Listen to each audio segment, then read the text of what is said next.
In the pantheon of immortal legends, where history intertwines with myth, few figures are as magnetic and tragic as Amelia Earhart. She was more than just a pilot. In an era that still tried to confine women within the narrow boundaries of the home, she chose the endless sky. She became a symbol of courage, an icon of independence, and the embodiment of the spirit of adventure that defined the golden age of aviation. With the wind in her hair and the promise of an infinite blue on the horizon, she stood as living proof that the only limits are the ones we place upon ourselves. Her life was a series of spectacular triumphs over fate, gravity, and societal expectations, but it was her disappearance that lifted her story beyond the realm of biography and turned it into an eternal, unsolved mystery. Born in the heart of America, in Kansas, in 1897, Amelia showed a rebellious spirit from a young age. She wasn't drawn to convention, but to exploration and risk. Her true calling revealed itself in 1920 during a 10-minute sightseeing flight over California. The moment the wheels left the ground, Amelia knew her destiny was to live among the clouds. That instant became the beginning of an extraordinary journey that would lead her to the heights of worldwide fame. She worked tirelessly to pay for flying lessons, and soon she was setting records of her own. The world truly took notice when she became the first woman to cross the Atlantic, first as a passenger and later, in 1932, fulfilling her real dream, flying solo across the ocean in her bright red Lockheed Vega. That daring flight, marked by mechanical failures and a fierce battle against the elements, made her a global celebrity and a hero to millions. The following years brought more triumphs: solo flights across the Pacific, new records, and a legacy that crowned her the Queen of the Skies. She was an inspiration, a voice for a new generation of women who longed for more than tradition allowed. At the height of her fame, Amelia Earhart set her sights on the ultimate achievement, the crowning glory of all aviation feats. She resolved to circumnavigate the equator along the longest and most demanding route any pilot could attempt. Together with her navigator, Fred Noonan, she took the controls of a sleek, twin-engine Lockheed Electra 10E. Their journey was almost complete when on July 2, 1937, during the most perilous stretch over the Pacific en route to the tiny Howland Island, radio contact with Amelia was lost forever. It was in that moment of deafening silence that a legend was born, one destined to endure for decades. Triumph turned into tragedy, and the pinnacle of her career became its mysterious finale. Immediate and massive search efforts yielded nothing, opening the door to a world of speculation, scientific inquiry, and conspiracy theories that continue to captivate historians and adventurers to this day. Who was Amelia in the final hours of her life? Was she the victim of an accident, a castaway on a deserted island, or perhaps a pawn in a game of international espionage? Her disappearance became far more than an aviation disaster. It evolved into a case study in human determination, the limits of technology, and the unfathomable power of nature. This analysis delves into the labyrinth of searches and theories seeking to shed light on the final, immortal flight of Amelia Earhart. Echo in the Void: The Search and Theories at the Edge of the World. On July 2, 1937, at 8:43 a.m. local time, the world heard the last broken transmission from Amelia Earhart. Somewhere over the boundless Pacific, her voice, reporting the line of position 157337, faded into the crackle of radio static. In that moment, not only did the radio fall silent, but the greatest mystery in aviation history was born. The legend of the pilot who had captured the hearts of millions in life, transformed into a timeless myth.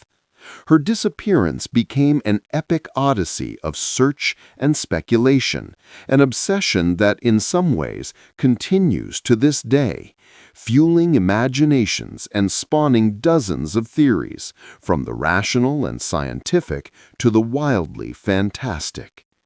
Immediately after contact was lost, a search operation of unprecedented scale began. President Franklin Delano Roosevelt, a personal friend of Amelia's, authorized an immediate and massive rescue effort, mobilizing the full power of the U.S. Navy. At its heart was the aircraft carrier USS Lexington, a giant capable of carrying more than 60 reconnaissance planes. It was joined by the battleship USS Colorado, destroyers and Coast Guard cutters, including the Itasca, which had been waiting in vain for Earhart off the shores of Howland Island.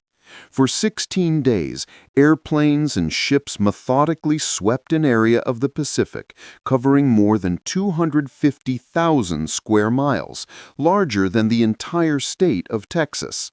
From the skies and from the decks of ships, crews searched for the slightest trace, an oil slick, a fragment of metal, a life raft, any clue that might reveal the fate of the Silver Electra. But the effort proved fruitless. The vast Pacific remained impenetrable, silent, yielding nothing. After 2 weeks of exhaustive searching, which cost over $4 million, the U.S. government reluctantly called off the mission. The world was left to accept the official version, a conclusion that would become both the foundation and the starting point for every theory that followed. The first theory, crash and sink. The first and most prosaic theory, long regarded as the canonical explanation, is the so-called crash and sink hypothesis. It proposes that, faced with dense cloud cover that made celestial navigation impossible, compounded by radio miscommunication and possible navigational errors, Earhart and Noonan simply failed to locate the tiny speck of Howland Island amid the vastness of the Pacific. Circling in its vicinity, they eventually ran out of fuel, something their final transmissions seemed to confirm. Their heavy, all-metal aircraft, upon ditching, likely struck the ocean surface with tremendous force, breaking apart and sinking within minutes to a depth of several miles, leaving behind no trace of floating debris. It's a logical explanation, grounded in probability and the unforgiving laws of physics. Many aviation experts still consider it the most plausible scenario. Its greatest weakness, however, is the complete absence of evidence. In most oceanic air disasters, at least fragments, oil slicks, or scattered wreckage are eventually recovered. In Amelia Earhart's case, the Pacific remained eerily pristine, as if her plane had simply vanished into thin air. The second theory, the Nicumaro hypothesis. This very absence of evidence became fertile ground for alternative theories. The most serious, detailed, and compelling of them all, supported by fascinating material evidence, is the Nicumaro hypothesis. Its chief proponent is the International Group for Historic Aircraft Recovery, TIHAR, a non-profit organization that has devoted decades and millions of dollars to investigating this scenario. The theory stems from Earhart's final transmission, in which she reported the line of position 157337. This was not a single point, but a straight line cutting across the ocean, a line on which her plane could have been located. If Amelia, realizing she could not find Howland Island, decided to follow that line southeast, she would, after roughly 350 nautical miles, have reached Gardner Island, known today as Nicumaro. According to this hypothesis, running on the last of her fuel, Earhart may have landed the Electra on the island's wide, flat coral reef during low tide. The landing might have succeeded, though the aircraft was likely damaged. Over the following days, or perhaps weeks, Earhart and Noonan may have survived as castaways on the uninhabited atoll. A key element of this theory involves the so-called post-loss radio signals. For nearly a week after her disappearance, numerous listening stations and amateur operators in the United States, Canada, and across the Pacific reported faint, fragmentary transmissions that seemed to be desperate calls for help.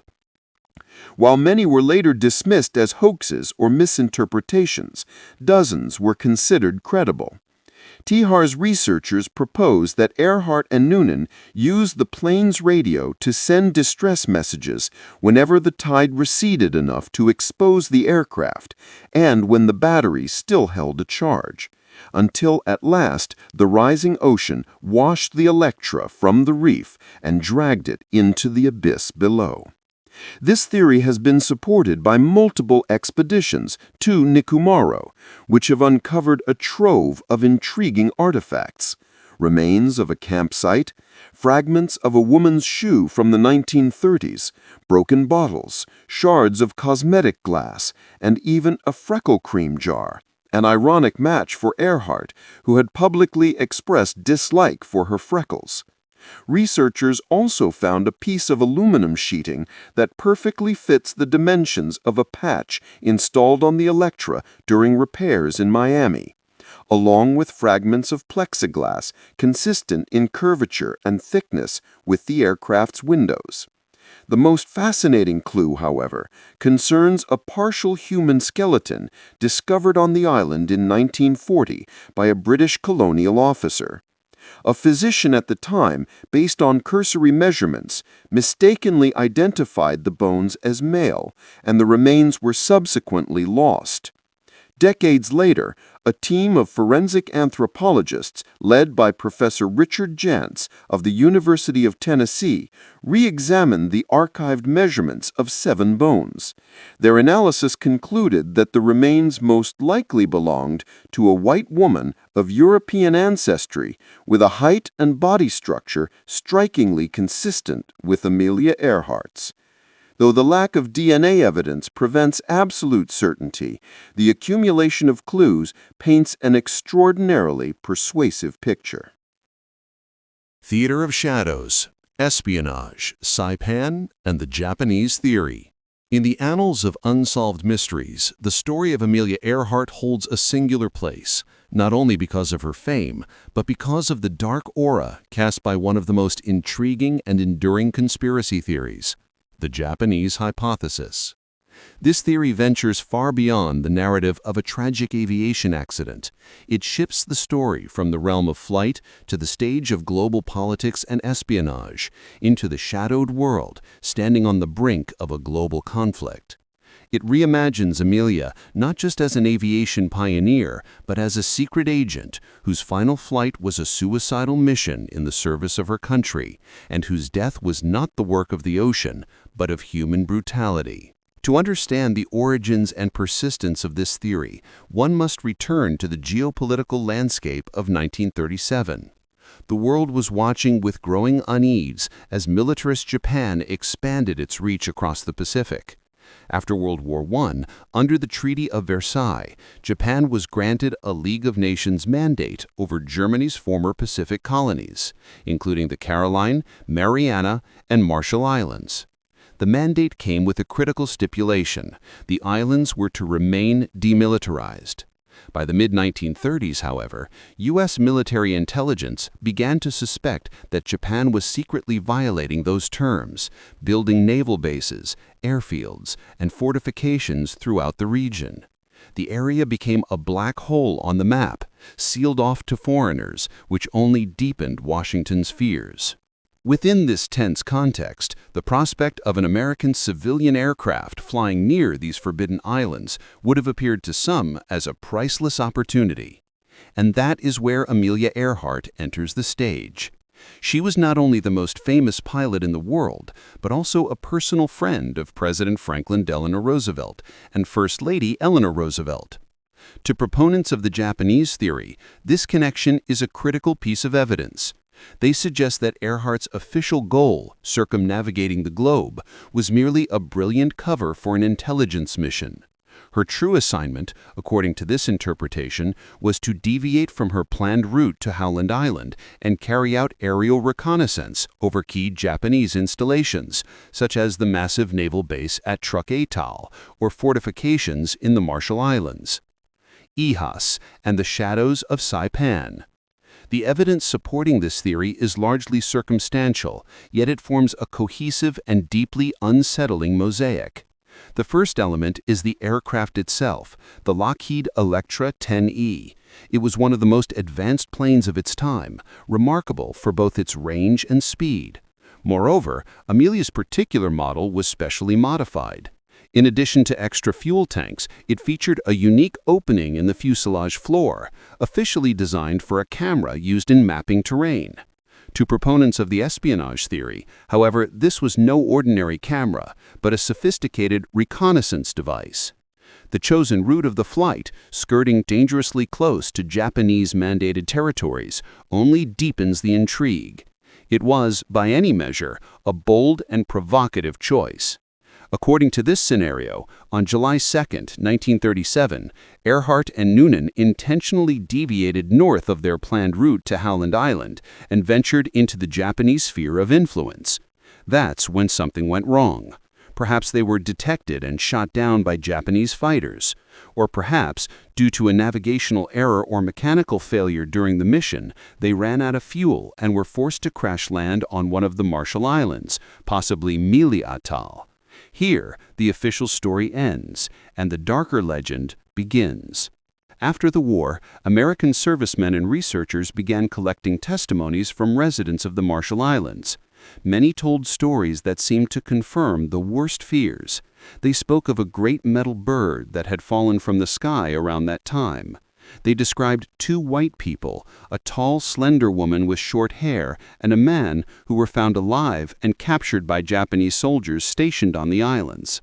These tales passed down through generations often contained consistent elements, even if the details varied. The story's grim continuation leads to Saipan in the Mariana Islands, home to Japan's regional headquarters and a major military base. It was there, according to numerous accounts, that Earhart and Noonan were allegedly taken as prisoners. They were said to have been held in the main jail at Garapan, interrogated and possibly tortured as American spies. Ultimately, depending on the version, they were executed by beheading or firing squad, or perished in captivity from dysentery or disease. This part of the theory draws heavily on testimonies such as that of Josephine Blanco, a woman from Saipan who, as a 12-year-old girl, claimed to have seen two white prisoners being held in the island's jail. When U.S. forces captured Saipan in 1944, numerous Marines reported hearing from locals that two American flyers had died there shortly before the war and were even shown the alleged site of their burial. The fall of the Japanese theory. Over the years, the Japanese hypothesis took on a life of its own, fueled by books such as Amelia Earhart, The Final Story, by Vincent V. Loomis, a former U.S. Air Force officer who claimed to have gathered dozens of credible testimonies supporting this scenario. The theory reached its height of popularity in 2017, when the History Channel aired a documentary that presented what appeared to be a breakthrough piece of evidence: a black-and-white photograph from the U.S. National Archives. The image, said to have been taken on Jalute Island, showed a group of people standing on a pier. At the edge of the dock sat a figure with her back to the camera, her posture and short hairstyle strikingly similar to Amelia Earhart's. Beside her stood a white man whose receding hairline and facial features bore a remarkable resemblance to Fred Noonan. In the background, on board a barge, loomed the faint outline of what some claimed was Earhart's Electra. For many, it was the smoking gun, the long-awaited proof that Amelia had been captured. But the excitement was short-lived. Only days after the broadcast, a Japanese military history blogger discovered the exact same photograph in the digital archives of Japan's National Library. The image came from a Japanese travel album published in 1935, 2 years before Earhart's disappearance. This revelation delivered a devastating blow, effectively discrediting the most tangible, hard evidence ever offered in support of the Japanese theory. Yet, the hypothesis continues to have its believers. They point to what they see as a mutual conspiracy of silence, Japan to conceal a wartime atrocity against civilians and the illegal militarization of its mandated islands, the United States to suppress the embarrassing truth that it had used a national hero for a failed espionage mission, one that might have provoked war with Japan years before Pearl Harbor. In this telling, the official search for Earhart was little more than theater for public consumption, while her death became an inconvenient state secret. Skeptics and most historians, however, treat this theory with great caution. They point to its fundamental weaknesses, the complete absence of official documentation in both declassified American and Japanese archives, hinting at such a mission or any capture of the aviators. They also emphasize the technical impossibility of a spy flight. Detouring over the Marshall Islands would have made reaching Helmand Island with the available fuel virtually impossible. Moreover, they argue that Earhart's character, her pacifist beliefs, and fiercely independent nature was incompatible with the image of a disciplined operative following covert government orders. As for the witness testimonies, critics note the fallibility of memory after so many decades, the possibility of misidentification, and the human tendency to weave oneself into a great historical narrative. In the end, the Japanese theory remains a fascinating but unproven tale, a story that recasts Amelia Earhart's mysterious fate as that of a heroic martyr in a political thriller. It transforms her from a victim of chance into a casualty of a silent, undeclared war that foreshadowed World War II. Though the hard evidence remains elusive and its most celebrated clues have been debunked, the image of Amelia Earhart in Japanese custody still casts a long, haunting shadow over the blue waters of the Pacific, a timeless reminder that in the great stories of history, the truth is often stranger and more terrifying than fiction. Life After Life. The Ghostly Doppelganger from New Jersey. Among the dark and fascinating conspiracy theories surrounding Amelia Earhart's disappearance, none is as peculiar, deeply unsettling, or brutally personal as the hypothesis that does not place her fate in the Pacific, but in the quiet suburbs of America. This is not a story of a crash, espionage, or death at the hands of an enemy. It is a surreal saga of an alleged resurrection, a secret return home, and a life lived in the shadow of her own legend under a false identity. The story revolves around Irene O'Crowley Craigmile Bolam, a woman whose life became entwined with the orbit of Earhart's myth, creating one of the most absurd and tragic footnotes to this great mystery. The tale begins not in the cockpit of an airplane, but in the mind of Joe Gervais, a former military pilot and tireless investigator of Earhart's fate. For years, Gervais, like many others, believed that the official story of her disappearance at sea was a lie. Yet his investigations led him in an entirely unexpected direction. In the late 1960s, during a gathering of retired pilots in New York, his attention was drawn to a particular woman, Irene Bolam, a respected figure in New York's financial circles and the widow of a wealthy businessman. Gervais was stunned. In his eyes, the physical resemblance between Bolam and the missing Earhart was not merely striking, it was absolute. The same high cheekbones, the same jawline, the same wide-set, intelligent eyes, and the same tall, slender frame. For Gervais, it was a revelation. He believed he had found the key to the mystery, a key the world had long thought lost forever. With that thought, soon to become an obsession, Joe Gervais launched a private, methodical investigation. He joined forces with writer Joe Class, and together they began to construct a case they believed would shake America. Their theory, presented in the 1970 book Amelia Earhart Lives, was as complex as it was shocking. They claimed that after being captured by the Japanese, Earhart was not executed. Instead, she was allegedly secretly released at the end of the war as part of a quiet prisoner exchange, or found by U.S. forces after the occupation of Saipan.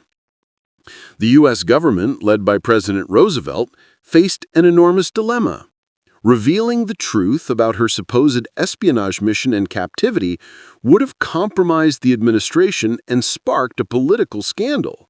Instead, the story went, a secret pact was arranged with Earhart. In exchange for her silence and withdrawal from public life, she was given a new identity and a peaceful life. Gervais and Class began gathering evidence to support their theory. They compared photographs, commissioning analyses to purportedly confirm the identical bone structure of the two women's faces. They collected handwriting samples and ordered graphology studies, claiming the results were definitive. They scrutinized Irene Bolam's life history, searching for gaps and inconsistencies they interpreted as proof of fabrication. They noted that Bolam held a pilot's license, moved in aviation circles, and was friends with famed aviator Jacqueline Cochran, presenting these details as further links to Earhart's world. The turning point, and the beginning of Irene Bolam's public nightmare, came when Gervais decided to confront her face to face. He may have expected shock, denial, or perhaps a quiet admission. Instead, he met with icy, unwavering fury. Bolam not only categorically denied the insinuations, but did the one thing conspiracy theorists dread most. She produced hard, verifiable evidence about her life. She was Irene O'Crowley Craigmile, a woman with a fully documented past, entirely unconnected to Kansas or aviation. Bolam refused to allow her identity to be hijacked for a sensational book. She did something that forever changed the dynamics of the theory. She sued McGraw-Hill and the author for $1.5 million in defamation. This forced both sides to present evidence in court. Here, the theater of absurdity reached its peak. Bolam's lawyers produced irrefutable proof of her identity. Her birth certificate, school records, professional banking career documentation, and most importantly, fingerprints taken previously for her military identification card, none of which matched Earhart's records. The case was also reviewed by professional researchers hired by Amelia's real husband, George Putnam, as well as experts from the National Archives. All reached the same unmistakable conclusion: Irene Bolam and Amelia Earhart were entirely different people. Under the weight of evidence and the threat of a massive damages award, the publisher caved. The book Amelia Earhart Lives was withdrawn from the market, and the case was settled out of court. Irene Bolam won the battle for her name and identity.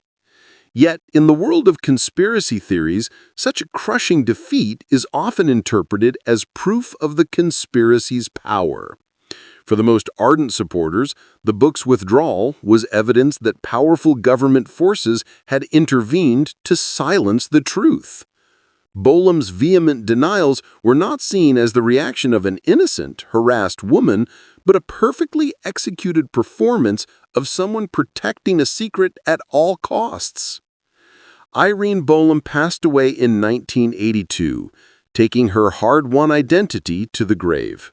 Yet her ghostly doppelganger continues to haunt the margins of the Earhart myth. Her story is a tragic illustration of how a powerful legend can suck innocent people into its orbit and nearly destroy them.